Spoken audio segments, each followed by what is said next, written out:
Got it.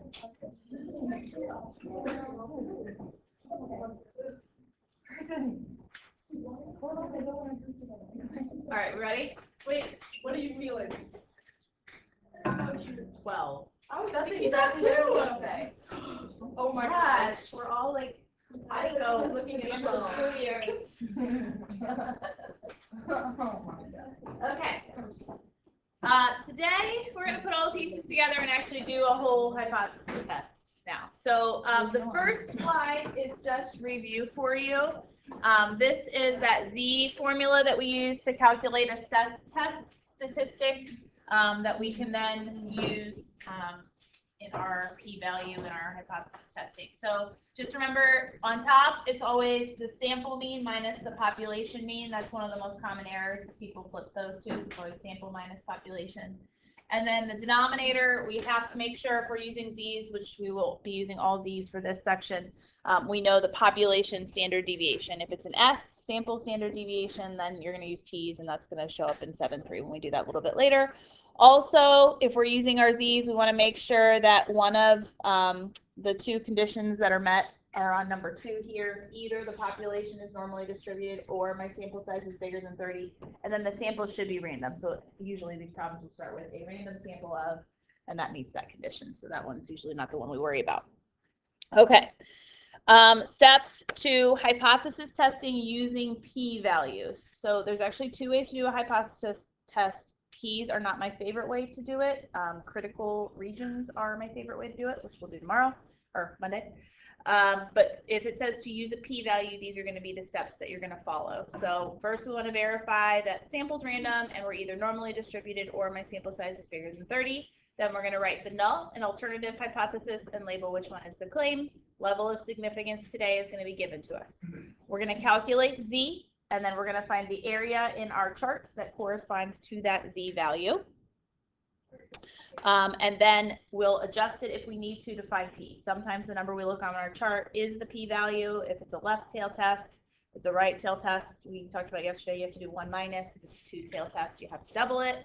Then we compare P to alpha. If P is less than or equal to alpha, we reject the null. If it's greater than, we do not reject the null. And then we summarize like we practiced a couple days ago.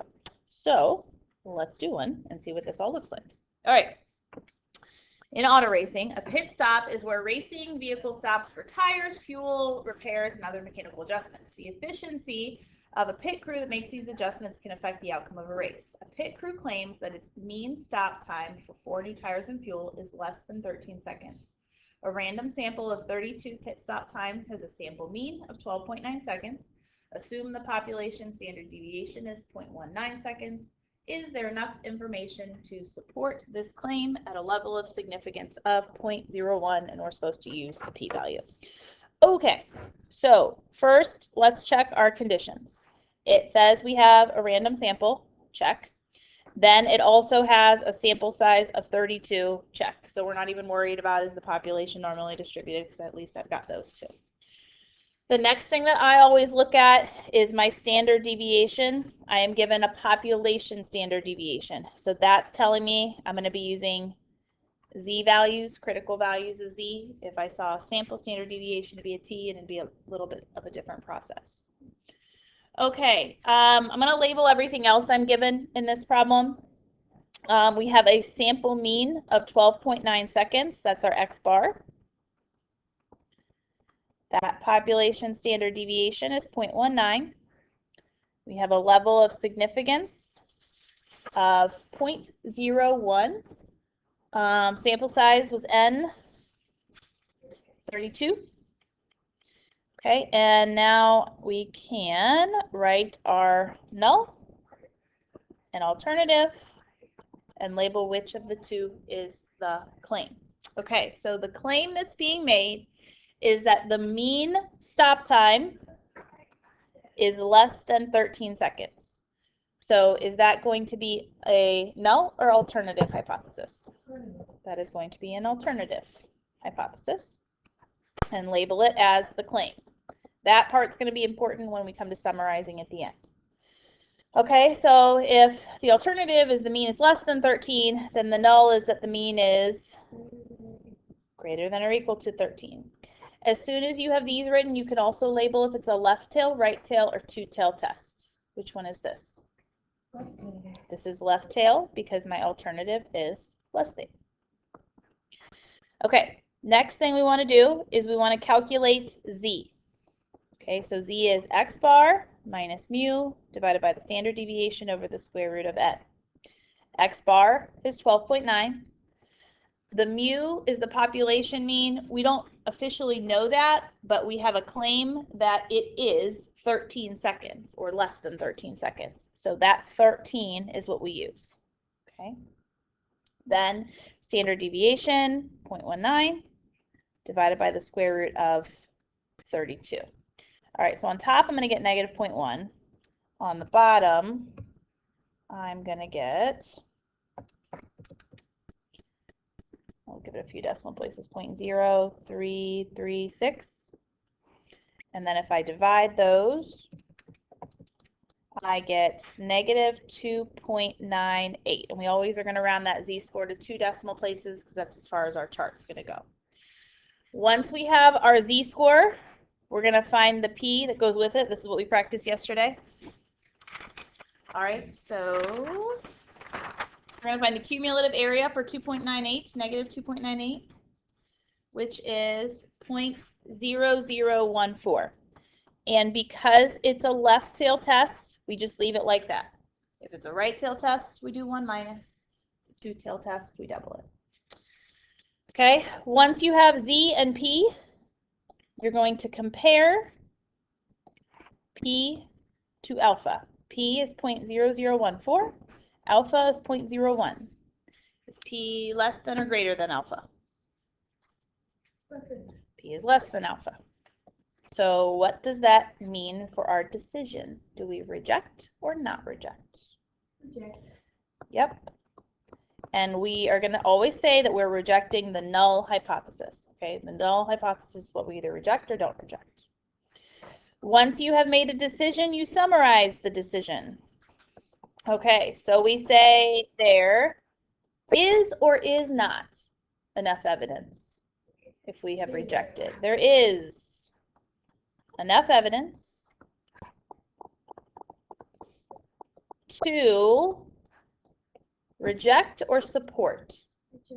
Close. No. Support. Why do I use the word support?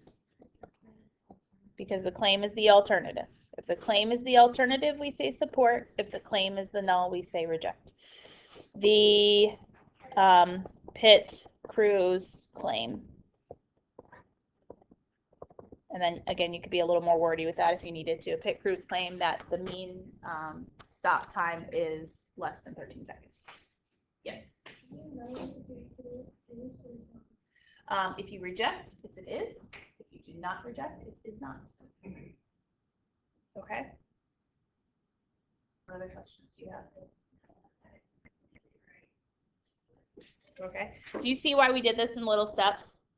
Like if we just went ahead and just said, let's do a whole big hypothesis test, how many little like intricacies there are to worry about with this?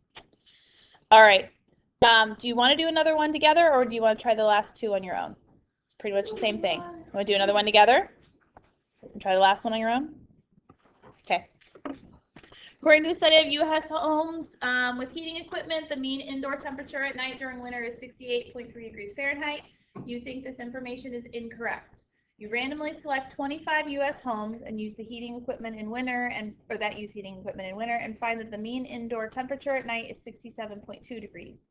From past studies, the population standard deviation is known to be 3.5 degrees and the population is normally distributed. Is there enough evidence to support the claim at a level of significance of 0.05 using a p-value? Okay, so do I have a random sample? Yes. Yes, I randomly selected things.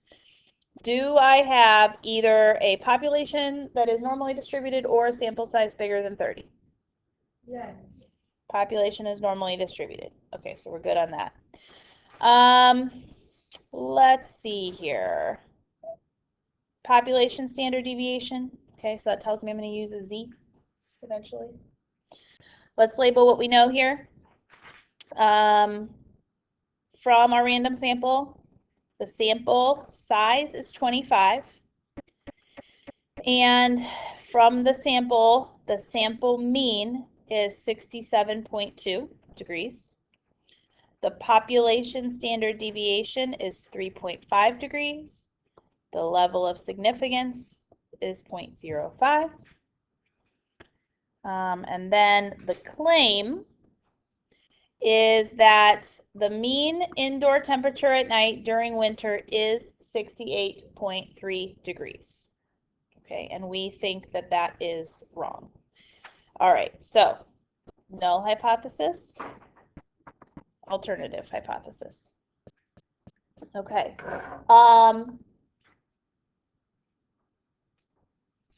Is my claim as written the null or the alternative? But the mean indoor temperature is 68.3 degrees. That's the null. Mean equals 68.3. And that is the claim. Okay. Actually, I take that back. That's not the claim. What's the alternative? Not equal to. Okay. So somebody said the mean indoor temperature is 68.3, but it actually says at the end, you think this is incorrect. So your claim is that it's not. And if you didn't notice that little bit of wording, it also says at the end, we want enough evidence to support something. And the only way I'm going to include support in my summary statement is if the claim is the alternative. Does that make sense? There's a couple little clues there as to what your claim is going to be. We're trying to prove something wrong here. All right, let's go ahead and calculate Z. X bar is 67.2 minus the population mean, and that's in your hypothesis, 68.3, divided by the standard deviation, 3.5, over square root of 25. You can do it in 2 steps, or you can do it in 1, whatever you want here. Just be careful with the rounding. Don't round it to the very end if you can avoid it. 5 over. I get negative 1.57 to 2 decimal places. Is this a left tail, right tail, or two-tail test? This is a two-tail test. Okay. And the Z value that we have is on the left side already, so that's usually what we want. If it wasn't on the left side, we would just look up the one that's on the left side. We would look up the one with the negative. Okay, so to find P, we're going to find the area on our chart that's to the left of this negative 1.57, so that's just going to be my left tail, and then we're going to double it. Negative 1.57. 0.0582, which is going to give me 0.1164. Okay. Then we compare P to alpha. P in this case, if my alpha is 0.05, P is greater than alpha. So what does that mean for our decision? Do not reject the null hypothesis. Okay, so we're claiming that the mean isn't 68.3, but we can't reject the fact that it is 68.3. Okay, so now here's what the summary statement looks like. There is or is not enough evidence to